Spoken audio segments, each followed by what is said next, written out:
Let me start with an uncomfortable question. Do we have the freedom to ruin our own lives? The freedom to smoke? The freedom to work myself into the ground?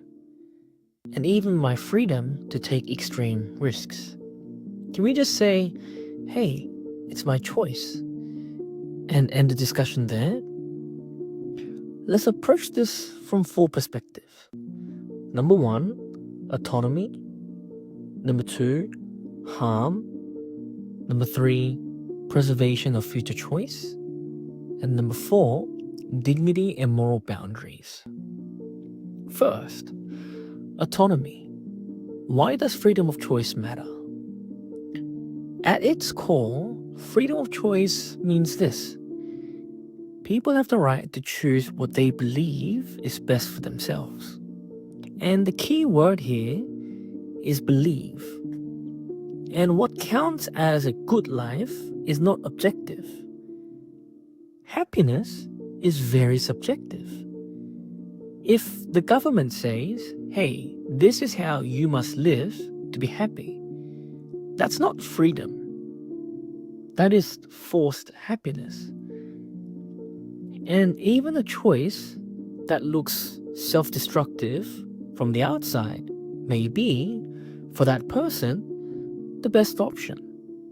For example, let's talk about smoking. A smoker may be choosing present happiness and comfort over future health. From the autonomy perspective, the conclusion is simple. Even if a choice looks foolish, there is, at least in principle, a private sphere that belongs to that individual and that individual only.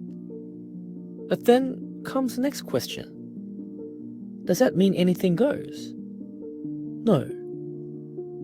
Second perspective, harm. Where does freedom stop? The classic limit is clear. If my choice violates someone else's rights, it can be restricted. I can't steal because I want to be happy.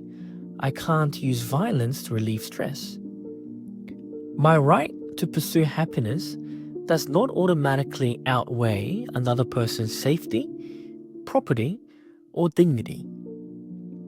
And here's something important. A lot of things we call my choice actually shift the cost onto others. For example, drunk driving, reckless violence, and actions that endanger others. That's no longer my life because it's directly affecting someone else's survival. So the harm principle says this. Freedom is strongest when it concerns only yourself. The moment someone else becomes a victim, there are rules. But it gets more complicated than this. What if no one is harmed? Well, at least not directly. Third perspective. Preservation of future choice. When a choice destroys choice. Here's where the debate really begins. What if my choice today destroys my ability to choose tomorrow? Addiction is the clearest example for this. Drugs, gambling, alcohol. Addiction doesn't just involve risk, but it also erodes the very capacity to choose. Which means the freedom to quit weakens. The freedom to pursue a different life shrinks. The freedom to start over eventually collapses.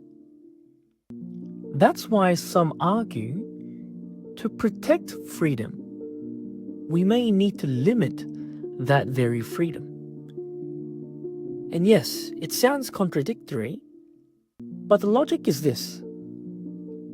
If one decision today shuts down dozens of future possibilities, that's not freedom expanding. That's freedom closing its doors. But this logic can easily extend. "You'll regret this later" can become an excuse to ban almost anything. So the balance is this: choices that destroy the capacity to choose may justify limits. But overusing protection can erase that freedom altogether. Fourth perspective: dignity and moral boundaries. The freedom for being human. Freedom is not simply the freedom to do anything. It is, fundamentally, freedoms that make us human.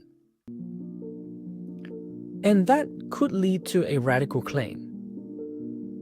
Some freedoms are not valid at all. For instance, there's no freedom to abandon one's humanity.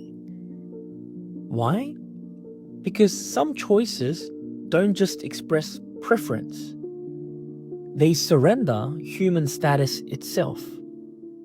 For example, I choose to become a slave. Most societies refuse to recognize such a contract as valid. Why? Because from that point onwards, the person can't freely withdraw. They treat their own human standing as it were a property. The same tension can appear in debates over prostitution or organ sales. One side can say it's a voluntary choice. The other responds, once dignity has a price tag, its meaning changes. Or often the choice is pushed by poverty or pressure. And once normalized, it reshapes social standards for everyone. So from this perspective, freedom must strengthen human dignity. A choice that sells away human status is not self-expression, but it's self-erasure. And here's the real clash. First perspective says it's my life, it's my choice. And the last perspective, it's saying some things cannot be sold, even by you.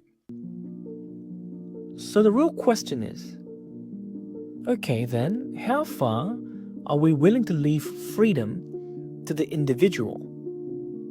And who really decides what counts as human dignity? And I think this directly brings in the discussion about the role of government. The role of government is about designing the conditions of choice. A government that respects freedom does not constantly command. Instead, it designs the conditions under which real choice can be possible. This boils down to 3 principles. First, minimum safety standards. Dangerous products and services must meet basic safety requirements. Second, transparency of information. Warnings, disclosures, and clear labeling. This ain't to block choice, but to make it genuinely an informed choice. Third, the possibility of return. People regret. We all regret. And the goal isn't to punish these regrets, but it's to give them a second chance. Rehabilitation, treatment, counseling, and second chances. So freedom of choice doesn't mean anything goes. So how far are we prepared to call something a choice? And is freedom about respecting every decision? Or is freedom about protecting what makes us human? Leave your thoughts in the comments. Should something like a voluntary slave contract count as freedom? Or is that not freedom at all, but the abandonment of what it means to be human?